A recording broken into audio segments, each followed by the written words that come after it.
Tapi kalau yang di kejaksaan, di tahap penyidikan habis kok di pra-peradilan. Makanya saya bilang, ini jaksa agung perlu belajar, padahal jaksanya sama loh. Jaksanya sama, itu sudah Cuma diperbantukan. semangatnya itu jadi permasalahan. Oke, kan? baik. Jadi memang ini bisa menjadi saling tuding begitu ya. MA Bukan juga saling tuding, fakta. Fakta begitu ya. Terus ditambah lagi ada soal pasal 3 yang dijadikan kambing hitam, seolah-olah ini menjadikan alasan bagi majelis hakim untuk memberikan atau menjatuhkan vonis ringan. Saya ingin tanyakan lagi ke Lola, ke ICW. Saat lagi kami akan kembali. Kita lanjutkan dialog. Saya ingin ke ICW, Mbak Lola.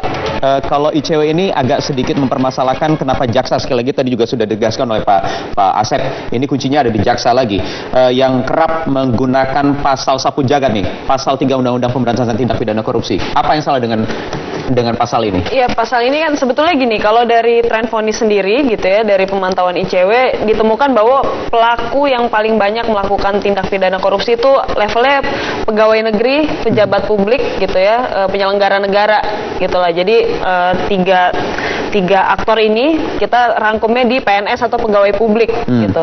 Nah, itu ambil jumlah paling banyak gitu. Tapi permasalahannya adalah dalam Undang-Undang Tipikor pasal 3 ini sepatutnya dikenakan kepada orang-orang seperti itu, penyelenggara negara, pegawai publik gitu ya, karena mereka menyalahgunakan kewenangan. Masalahnya minimum pidananya itu lebih rendah daripada pasal 2 yang notabene diperuntukkan untuk yang non penyelenggara negara gitu ya. 1 tahun ya? Betul, pasal 3 itu 1 tahun gitu. Sedangkan di pasal 2 dia minimumnya 4 tahun gitu. Nah, ini kan sebetulnya jadi terbalik logikanya. Kenapa orang yang jelas-jelas melakukan penyalahgunaan kewenangan gitu justru dipidana lebih rendah daripada orang yang tanda kutip tidak memiliki tidak melakukan abuse of power misalnya. Nah, ini kan sebetulnya harus dibenahi gitu. Artinya kalau memang perlu dilakukan revisi untuk Undang-Undang Tipikor, pasal ini betul-betul harus harus ada pembenahan substansinya gitu ya. Kenapa harus difokuskan ke pasal ini? Kan juga sudah ada proses dari mulai penyidikan yang itu bisa memperkuat pembuktian saat persidangan. Iya, karena bisa mengingat dibilang, ini juga sanksi maksimalnya 20 tahun penjara sebenarnya. Betul, tapi kembali lagi soal pembuktian ini kan juga sangat-sangat kasuistis gitu ya. Jadi dia sangat tergantung dengan bagaimana proses penyelidikannya, bagaimana penyidikannya, sejauh apa alat bukti yang dimiliki dan lain sebagainya. Sehingga jaksa dan yang saya tahu di kejaksaan sendiri sudah ada pedoman penuntutan gitu. Jadi mereka sudah punya guideline sebetulnya bagaimana melakukan penuntutan untuk perkara-perkara korupsi, dan itu rasanya sudah ada pakem-pakemnya sendiri gitu ya. Jadi paling tidak pasal ini perlu dibenahi juga, diperbaiki. Betul, juga. harus diperbaiki karena memang kalau tidak diperbaiki, mengingat kita kalau paling tidak dari tren vonis itu terlihat yang paling banyak penyelenggara negara, sedangkan pidana minimumnya hanya 1 tahun, padahal itu lebih spesifik daripada yang sifatnya umum di pasal 2, yaitu harusnya justru lebih berat pidananya. Gitu. Pak Haruni, apakah memang tren penggunaan pasal 3 ini juga sudah dari dulu di KPK, Pak? Ini pernah tahun 2010 kalau nggak salah. Ini kan mau direvisi. Dan pasal 3, pasal 2, pasal 3 dihapuskan. Padahal memang tadi kata Mbak Lola bahwa hampir semua kasus-kasus korupsi di Indonesia itu kaitnya dengan pasal 2, pasal 3. Jadi artinya kalau pada waktu itu kan kita menolak pada waktu itu. Karena kalau pasal 2, pasal 3 dihapuskan pada waktu itu, artinya mereka pesta pora itu nantinya. Nah, jadi artinya kalau ingin dilakukan perubahan, itu harus cukup yang sanksinya saja. Sanksi minimalnya itu jangan 1 tahun. 1 tahun. Di atas 5 tahun. Di atas 5 tahun. 4-7 tahun kah? Jadi memang betul-betul menunjukkan kita serius bahwa memang korupsi itu memang betul-betul kejahatan luar biasa. Kalau 1 tahun ya sama aja dengan mencuri ayam segala macam itu kan.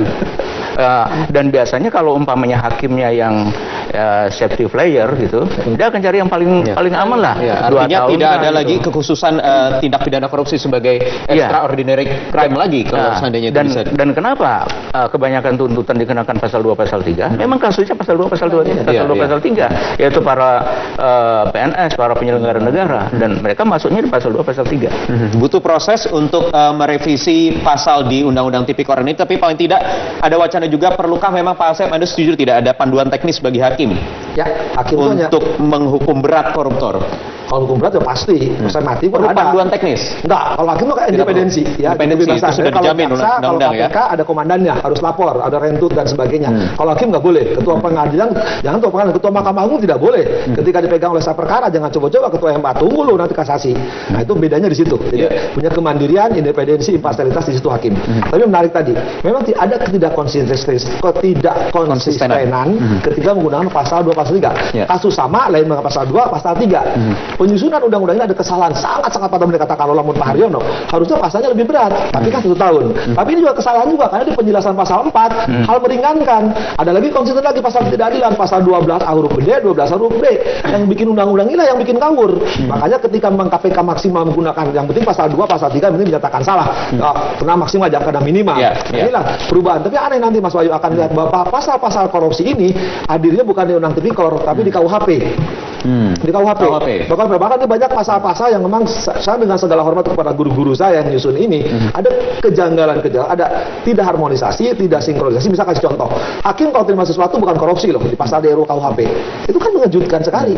Apalagi menggunakan nanti pasal 2 pasal 3 sekali digunakan.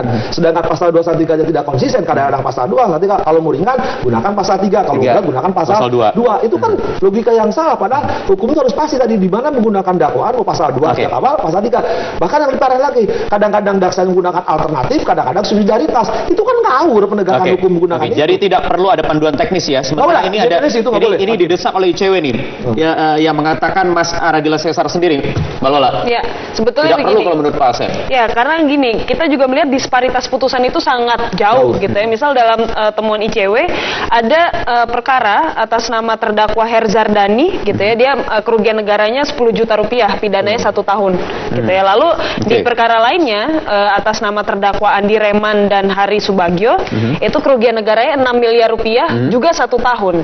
Makanya itu konsisten gampang ini Mas Wahyu. Kalau konsisten tadi nggak usah misalkan di rumah, ada konsisten majelis tetap. Misalkan untuk anggota DPR majelis A, untuk penyelenggara ini majelis B. Dia konsisten. Oh kalau menangkap perkara pasti konsisten, hukumannya spesialis DPR hakim ini pasti tinggi.